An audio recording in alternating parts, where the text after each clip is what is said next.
परिचय। अंकिता, हम लोग पहले ही यूकेरियोटिक कोशिकाओं की संरचना तथा कोशिका झिल्ली और कोशिका भित्ति की संरचना एवं कार्यों पर चर्चा कर चुके हैं। हाँ, और अब हम अंतःझिल्लिका तंत्रों की संरचना पर चर्चा करेंगे। ठीक है, हम लोग अंतःप्रद्व्ययी जालिका अर्थात एंडोप्लाज्मिक रेटिकुलम, गोल्जी तंत्र, लयनकाय रक्तिकाएं, सूत्र कणिकाएं, माइटोकॉन्ड्रिया, लवक अथवा राइबोसोम की संरचना का भी पर्यवेक्षण करेंगे। तो आओ इन पर चर्चा शुरू करें।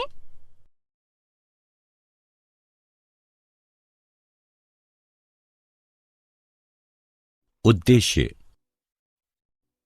इस पाठ के अंत में आप निम्न करने में सक्षम हो जाएंगे: अंतःझिल्लिका तंत्र की विशेषता का पता लगाना, अंतःप्रद्रव्ययी जालिका की विशेषता का पता लगाना, गोल्जी तंत्र की विशेषताओं को आत्मसात करना, लयनकाय की विशेषताओं का पता लगाना, रिक्तिकाओं के स्वरूप का पता लगाना, सूत्र कणिकाओं की विशेषताओं का पता लगाना, लवक के स्वभाव को समझना, राइबोसोम की विशेषताओं का पता लगाना। अंतःझिल्लिका तंत्र की विशेषता। झिल्लियों का एक ऐसा परस्पर संबंध तंत्र, इसको साइटोमेम्ब्रेन तंत्र भी कहा जाता है, जो कोशिका के आंतरिक भाग को भरता एवं कोशिका घेरे को दोहरी झिल्ली युक्त अंगकों यथा केंद्रक, लवक एवं सूत्र कणिकाओं से जोड़ता है। द्विसतही फास्फोलिपिड आंतरिक एवं बाह्य झिल्लियों के लिए आधार गठन का कार्य करती है। इस प्रकार जबकि प्लाज्मा झिल्ली बाह्यतम कोशिका झिल्ली वस्तुतः कोशिका घेरे की अभिन्न घटक होती है, कोशिका के आंतरिक भाग में इसके असंख्य संवलित प्रलंबन होते हैं तथा साइटोमेम्ब्रेन से इनकी संबंधता के कारण भी इन्हें अंतःझिल्लिका तंत्र का अंग माना जाता है। अंतःझिल्लिका तंत्र यूकेरियोटिक कोशिका को असंख्य विशिष्ट कार्यात्मक प्रक्षेत्रों में सुव्यवस्थित करता है, जिन्हें विभिन्न अंगकों के रूप में चिन्हित किया जाता है। अंतःझिल्लिका द्वारा व्युत्पन्न पादप कोशिका के प्रमुख अंगक हैं: अंतःप्रद्रव्ययी जालिका अर्थात एंडोप्लाज्मिक रेटिकुलम यानी ER, गोल्जिकाय, परऑक्सीसोम, रसधानी, इंडोसोम, ऑटोफेगोसोम, बाह्य केंद्रक आवरण।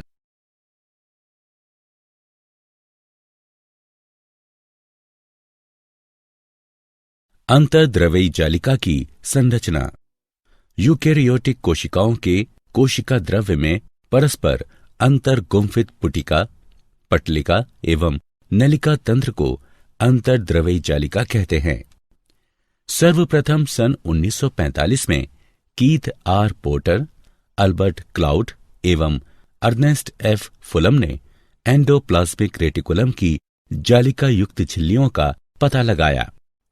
एंडोप्लाज्मिक रेटिकुलम यानी ER की 2 सतहें होती हैं तथा यह दोनों कार्य एवं संरचना की दृष्टि से भिन्न होती हैं।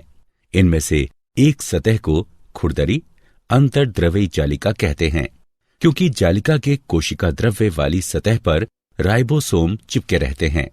खुरदरी अंतर्द्रव्ययी जालिका वस्तुतः चपटी, आपस में जुड़ी थैली युक्त छोटी नलिकावत जालिका की श्रृंखला होती है। खुरदरी अंतर्द्रव्ययी जालिका द्वारा प्रोटीन संश्लेषण होता है। दूसरी सतह को चिकनी अंतर्द्रव्ययी जालिका कहते हैं, क्योंकि इसमें राइबोसोम अनुपस्थित रहता है। चिकनी अंतर्द्रव्ययी जालिका वस्तुतः छोटी नलिकाओं का संजाल है। चिकनी अंतर्द्रव्ययी जालिका वसा, स्टेरॉइड एवं मॉर्फिन संश्लेषण के साथ ही कार्बोहाइड्रेट एवं वसा चयापचयी, कैल्शियम सांद्रण तथा औषधि चयापचय पर नियंत्रण एवं प्रोटीन कोशिका झिल्ली पर अभिग्राहक का संयोजन भी करती है। अंतर्द्रव्यी जालिका के आंतरिक फैलाव अथवा रिक्त स्थल को लुमेन कहते हैं।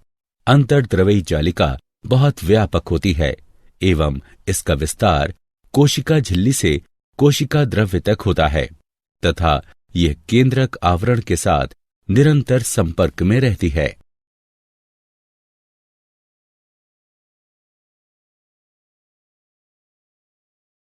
गोल्जी उपकरण की विशेषताएं।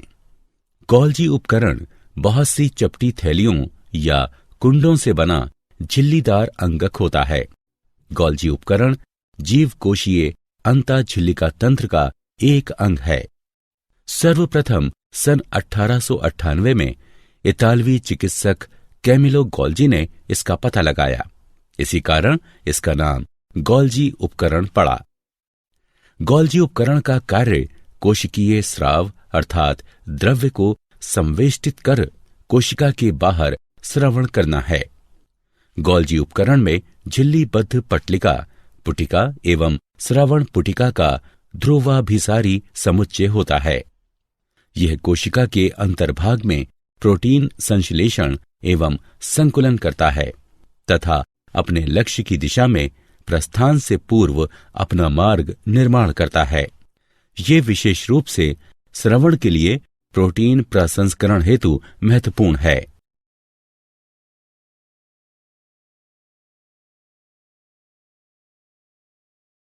लयनकाय यानी लाइसोसोम का गुणधर्म। सन 1960 में बेल्जियम के कोशिका विज्ञानी क्रिस्टीन डे ड्यूव ने लयनकाय यानी लाइसोसोम का पता लगाया था। लयनकाय अर्थात लाइसोसोम ग्रीक शब्द लाइसिस जिसका अर्थ है पृथक करना एवं सोमा जिसका अर्थ है काया अथवा शरीर के संयोग से बना है। लयनकाय के स्वलयन गुण के कारण कोशिका जीव विज्ञानी अक्सर इन्हें आत्महत्या की थैलियां उपनाम से अभिहित करते रहे हैं। लयनकाय अर्थात लाइसोसोम कोशिकीय अंगक है जिनमें अपशिष्ट पदार्थों एवं कोशिकीय कचरे को अपघटित करने वाले अम्लीय जल अपघटकीय किण्वक एंजाइम होते हैं। इन्हें कोशिका का उदरबीज कहा जा सकता है। यह पशु कोशिकाओं में पाए जाते हैं जबकि खमीर तथा पादपों में यही कार्य अपघट्य राजधानी द्वारा निष्पन्न होता है। लयनकाय अतिरिक्त अथवा क्लांत अंगकों तथा अन्य कणों को पचाता है एवं विषाणुओं अथवा जीवाणुओं का परिग्रहण करता है। लयनकाय के चारों ओर झिल्ली होती है जो अपेक्षित 4.5 pH पर पाचक किण्वकों यानी एंजाइम को कार्य की अनुमति देती है।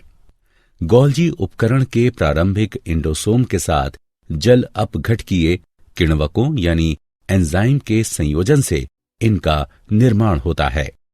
राजधानी के साथ लयनकाय द्रवण करते हैं तथा राजधानी में अपने किण्वकों यानी एंजाइम का पृथक्करण कर उनमें उपस्थित पदार्थों का पाचन करते हैं।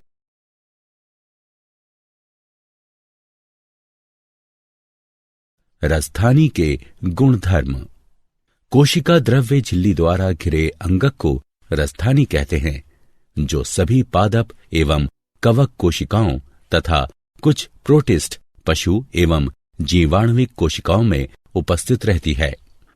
राजधानी अनिवार्य रूप से समावृत कक्षाएं हैं जो किण्वक समाधान समेत अकार्बनिक एवं कार्बनिक अणुयुक्त जल से पूरित रहती हैं। यद्यपि कतिपय दशाओं में इसमें ठोस पदार्थ भी अंतर्विष्ट हो सकते हैं जिनका परिग्रहण किया गया है। एकाधिक पुटिका झिल्लियों के संलयन से राजधानी बनती है एवं प्रभावी रूप से ये उनकी तुलना में बड़े आकार की होती है। इनका कोई मूलभूत रूप अथवा आकार नहीं होता। कोशिकीय आवश्यकता के अनुरूप इनकी संरचना में परिवर्तन होता रहता है। राजधानी के प्राकार्य में वैसे पदार्थों का शोधन भी समाविष्ट है जो जलयुक्त पादप कोशिकाओं एवं वैसी कोशिकाओं के लिए हानिकारक अथवा खतरनाक हो सकता है जो अपशिष्ट पदार्थ युक्त हैं। यह कोशिका के भीतर आंतरिक द्रवस्थैतिक दबाव अथवा स्फीत का अनुरक्षण करती है। यह अम्लीय आंतरिक पीएच का अनुरक्षण करती है। यह लघु अणुओं से युक्त होती है। यह कोशिका से अवांछित तत्वों को निकालती है। यह केंद्रीय रसधानी के दबाव के कारण पादपों को उसकी संरचनाओं यथा पुष्प एवं पत्तियों के आलंबन की स्वीकृति देती है। बीज अंकुरण के लिए आवश्यक संचित प्रोटीन निकायों में रखी जाती है जो कि परिवर्धित रसधानी है।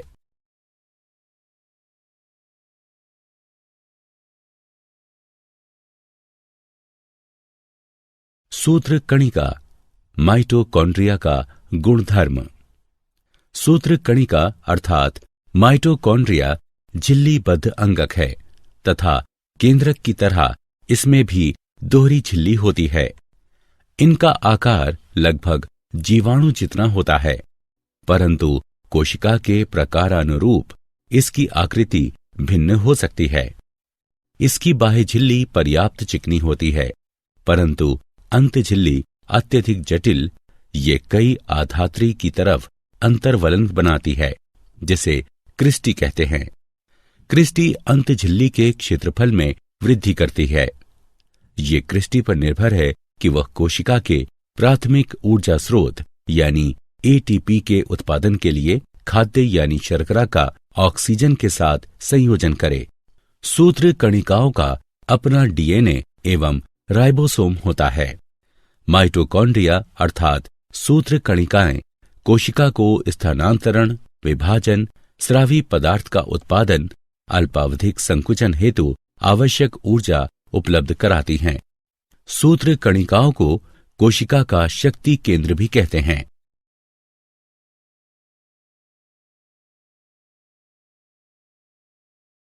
राइबोसोम के गुणधर्म। सन 1953 में जॉर्ज पैलेट ने इलेक्ट्रॉन सूक्ष्मदर्शी द्वारा सघन कणिकामय संरचना का पता लगाया था। राइबोसोम कणमय संरचना है। ये राइबोन्यूक्लिक अम्ल यानी आरएनए एवं प्रोटीन से बने हैं एवं यह झिल्लीबद्ध नहीं होते।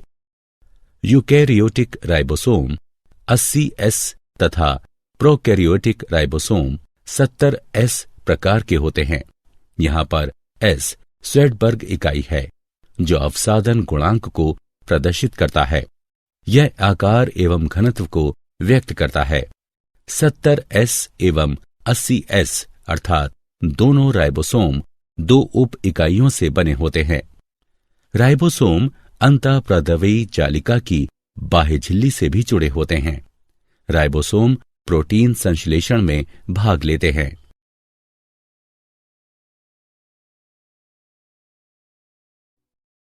लवक प्लास्टिड के गुणधर्म। लवक सभी पादप कोशिकाओं एवं युग्लिना में भी पाए जाते हैं। ये आकार में बड़े होने के कारण सूक्ष्मदर्शी द्वारा आसानी से देखे जा सकते हैं। इनमें कुछ विशिष्ट प्रकार के वर्णक होते हैं, जिस कारण पौधे भिन्न भिन्न रंग के दिखाई पड़ते हैं। उपस्थित वर्णकों के आधार पर लवक 3 प्रकार के हो सकते हैं: हरित लवक, वर्णी लवक एवं अवर्णी लवक। हरित लवक में पर्णहरित वर्णक एवं कैरोटिनॉइड वर्णक होते हैं, जिन पर प्रकाश संश्लेषण हेतु आवश्यक प्रकाशीय ऊर्जा को संचित रखने का दायित्व होता है। वर्णी लवक में वसा विलय कैरोटिनॉइड वर्णक यथा कैरोटीन, जेंतोफिल आदि होते हैं। इन्हीं के कारण पादप पीले, नारंगी अथवा लाल रंग के दिखाई देते हैं। अवर्णी लवक विभिन्न आकृति एवं आकार के रंगहीन लवक होते हैं। यह मंड लवक होते हैं जिनमें कार्बोहाइड्रेट संचित होता है। उदाहरण आलू, तेल तथा वसा संचयन के लिए तेल लवक एवं प्रोटीन भंडारण के लिए प्रोटीन लवक होता है।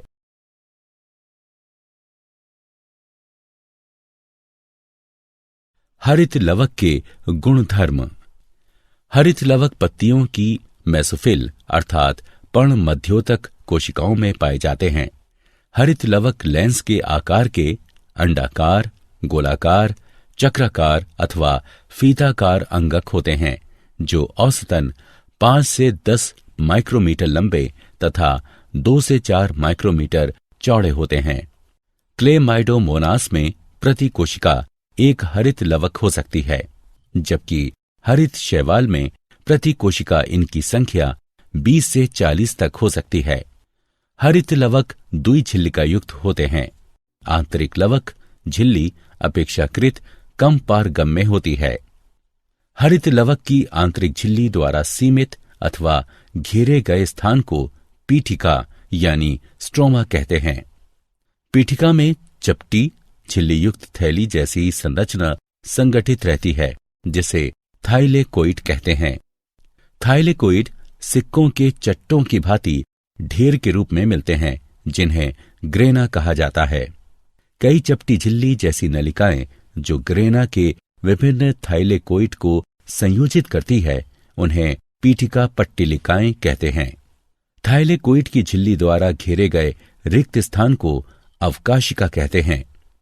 हरित लवक की पीठिका में कार्बोहाइड्रेट, प्रोटीन, द्विलड़ी वृत्ताकार डीएनए एवं राइबोसोम 70S होते हैं। थाइलेकोइड में पर्णहरित वर्णक होते हैं।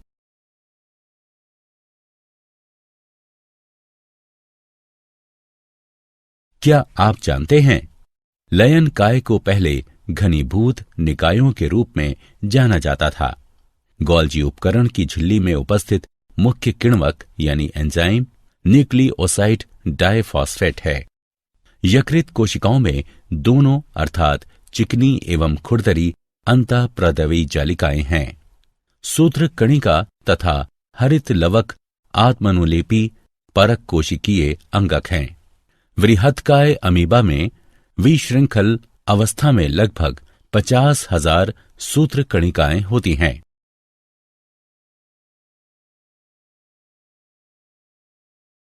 सारांश।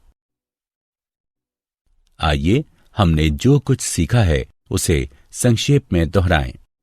चिकनी अंतरप्रदवी जालिका मुख्य रूप से उन कोशिकाओं में पाई जाती हैं जो सक्रिय रूप से वसा चयापचय में संलग्न रहती हैं। यकृत में चिकनी अंतरप्रदवी जालिका SER वस्तुतः डिटॉक्सिफिकेशन स्थल है। वसा संश्लेषण से संबद्ध अंगकों को SER अर्थात स्मूथ एंडोप्लाज्मिक रेटिकुलम कहते हैं। कणमय अंतरप्रदवी जालिका के बाह्य सतह पर राइबोसोम होता है, अतः यह चिकनी अंतःप्रदवी जालिका से भिन्न होती है। जाइमोजेन का स्रवण करने वाली अमाशय कोशिकाओं में पूर्ण रूप से विकसित खुरदरी अंतःप्रदवी जालिका RER होती है। उन कोशिकाओं में पूर्ण रूप से विकसित खुरदरी अंतःप्रदवी जालिकाएं होती हैं जो स्रावी पदार्थों के संश्लेषण में संलग्न रहती हैं। RER रफ एंडोप्लाज्मिक रेटिकुलम का कार्य प्रोटीन संश्लेषण है।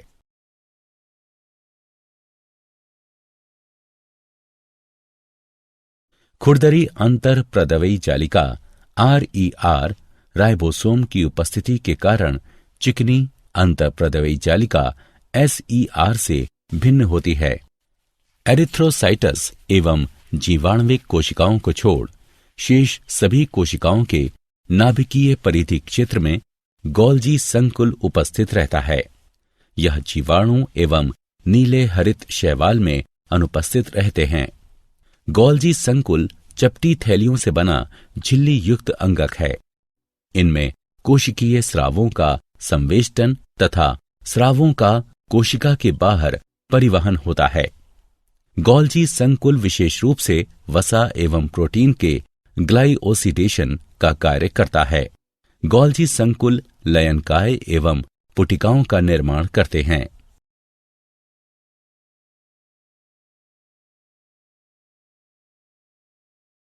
ETC गोल्जी संकुल का एक अवयव है। गोल्जी काय प्रोटीन संवेष्टन एवं कोशिका झिल्लियों के रूपांतरण से संबंध रहता है। गोल्जी संकुल कोशिका का निर्यात प्रतिष्ठान अथवा निर्यात घर है। लयन काय की खोज डे ड्यूव ने की थी। इन्हें ऐसा इसलिए कहा जाता है क्योंकि इनमें कार्बो ऑक्सीलेटिंग किण्वक यानी एंजाइम होते हैं। लयन काय गोल्जी काय में निर्मित होते हैं। लयन काय को आत्मघाती थैली भी कहा जाता है क्योंकि इसमें जल अपघटकीय किण्वक होते हैं जो अम्लीय pH 5 परिस्थितियों में सक्रिय होते हैं।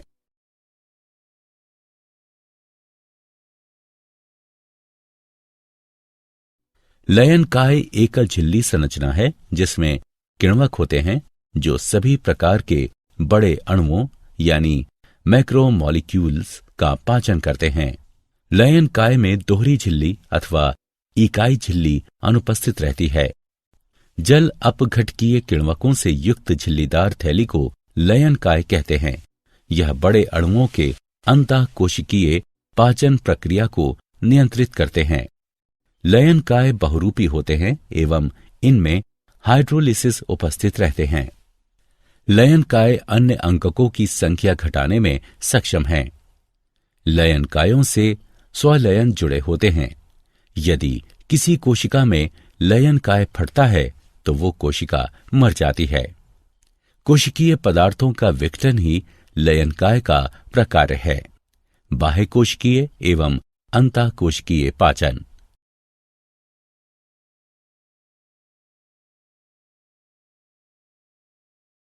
जब लयन काय का फेगोसोम के साथ संलयन होता है तो परिणाम स्वरूप द्वितीयक लयन काय का निर्माण होता है। कोशिका की राजधानियों में जल एवं विघटित पदार्थ उपस्थित रहते हैं। राजधानी के चारों ओर भिन्न रूपेण पारगम्य एकल झिल्ली होती है जिसे टोनोप्लास्ट कहते हैं। राजधानियों के 4 प्रकार होते हैं। संकुचनशील राजधानी यानी सैप पादप रस राजधानी, खाद्य राजधानी एवं गैस राजधानी। राजधानी खाद्य एवं अपशिष्ट पदार्थों का संग्रहण करती है। कुछ राजधानियां अतिरिक्त जल का भी संग्रहण करती हैं। राजधानी में रस यानी सैप कोशिका होती है। राजधानी का प्रकार्य संग्रहण, अपशिष्ट पदार्थों का प्रशमन तथा कोशिकाओं का दीर्घीकरण एवं संरक्षण है।